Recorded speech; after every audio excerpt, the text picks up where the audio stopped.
Good morning, students. Myself, Dr. Sunaina Khatri, Assistant Professor in ABST, Government PG College, Barmer.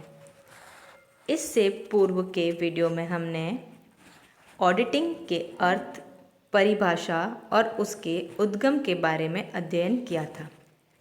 आज हम यह जानने का प्रयास करेंगे कि अकाउंटेंसी और ऑडिटिंग में क्या अंतर है।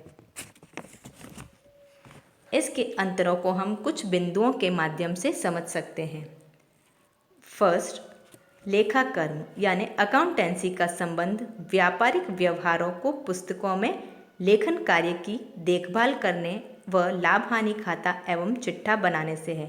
अर्थात अकाउंटिंग में विभिन्न ट्रांजैक्शंस को बुक्स में रिकॉर्ड करने तथा उनके आधार पर लाभ हानि खाता व चिट्ठा बनाने का कार्य सम्मिलित किया जाता है, जबकि अंकेक्षण का संबंध यह जानकारी प्राप्त करने से है कि व्यापारिक व्यवहार पुस्तकों में ठीक लिखे गए हैं अथवा नहीं, तथा लाभ हानि विवरण एवं चिट्ठा सही व उचित हैं अथवा नहीं। अर्थात ऑडिटिंग में व्यापारिक परिणामों के संबंध में यह जानकारी जानने का प्रयास किया जाता है कि व्यापारिक खातों द्वारा दर्शाए गए लाभ हानि और चिट्ठे द्वारा प्रदर्शित आर्थिक स्थिति सही और सत्य प्रदर्शन करते हैं अथवा नहीं। सेकंड, लेखाकर्म एक व्यावसायिक संस्था के कर्मचारी द्वारा दी गई हिसाब किताब की लेखन क्रिया है, जबकि अंकेक्षण प्रायः इस लेखन क्रिया की एक स्वतंत्र व्यक्ति द्वारा की गई जांच है। अर्थात अकाउंटिंग में संस्था के विभिन्न ट्रांजैक्शंस को बुक्स में रिकॉर्ड करने का कार्य सम्मिलित होता है, जो संस्था के ही कर्मचारी द्वारा किया जाता है, जबकि अंकेक्षण में इस अकाउंटिंग में किए गए वर्क की जांच का कार्य सम्मिलित किया जाता है और यह जांच किसी बाहरी व्यक्ति अर्थात अंकेक्षक द्वारा की जाती है। अंकेक्षक संस्था का कर्मचारी नहीं माना जाता। थर्ड पॉइंट, जब अंकेक्षण अपना कार्य प्रारंभ करता है तो लेखाकर्म का कार्य करीब करीब हो चुका होता है। अर्थात अकाउंटेंसी का वर्क कंप्लीट होने के पश्चात उसकी जांच का कार्य अर्थात ऑडिटिंग प्रारंभ होती है। नेक्स्ट, फोर्थ पॉइंट, लेखापाल लेखा पुस्तकों की सहायता से अंतिम खाते बनाता है, जबकि अंकेक्षण को अपना कार्य करने के लिए उन पुस्तकों के भी पीछे जाना पड़ता है। वह पुस्तकों की शुद्धता की जांच करने के लिए उनमें लिखे गए व्यवहारों की तह तक जाता है। इसके लिए उसे कई प्रकार के प्रपत्रों व प्रमाणकों की सहायता लेनी पड़ती है। अर्थात अकाउंटिंग में बुक्स में लिखे गए व्यवहारों के माध्यम से अंतिम खाते बनाने का कार्य किया जाता है, जबकि ऑडिटिंग में उन खातों के सही और सत्यता के बारे में जानकारी प्राप्त करने के लिए डीप इन्वेस्टिगेशन का कार्य किया जाता है।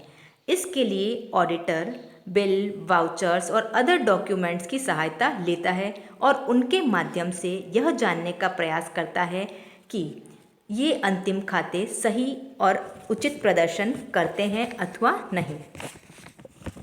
नेक्स्ट पॉइंट, लेखापाल लेखाकर्म के सर्वोत्तम तरीकों एवं सिद्धांतों से परिचित होता है और वह इन्हें अपनी संस्था की आवश्यकता के अनुरूप ढालकर व्यवहार में लेता है।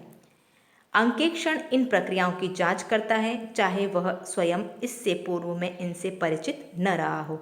अर्थात अकाउंटिंग में अकाउंट करने के सर्वोत्तम तरीके कौन से हैं और उनमें क्या क्या सिद्धांत हैं, इसका ज्ञान अकाउंटेंट को होता है।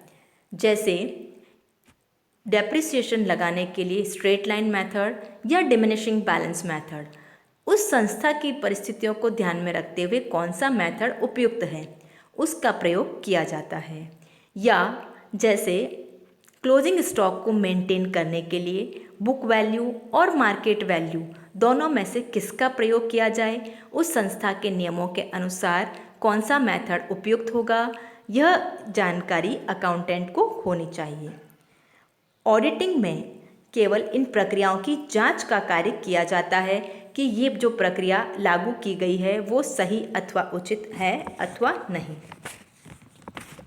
यदि हम इन दोनों के विषय में अध्ययन करते हैं तो हम यह जानते हैं कि लेखाकर्म व अंकेक्षण के मध्य ऐसी कोई भी रेखा नहीं खींची जा सकती जो इन दोनों को एक दूसरे से पूर्णतया पृथक कर दे। लेखापाल को भी बहुत से ऐसे कार्य करने पड़ते हैं जो आंतरिक अंकेक्षण के कार्यक्षेत्र में आते हैं, अर्थात उसे भी जांच का कार्य करना होता है, जैसे किसी भुगतान या क्लेम को स्वीकार करने से पूर्व उसकी जांच करना कि बिल में लिखी गई राशि सही है अथवा नहीं, उसमें अंकों का हेरफेर तो नहीं किया गया है, क्या माल वास्तव में मंगवाया गया था आदि की जांच का कार्य अकाउंटेंट को भी करना होता है।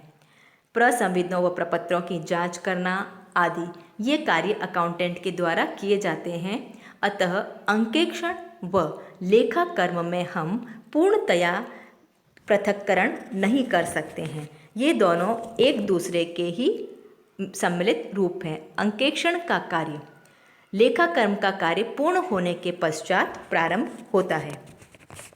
धन्यवाद।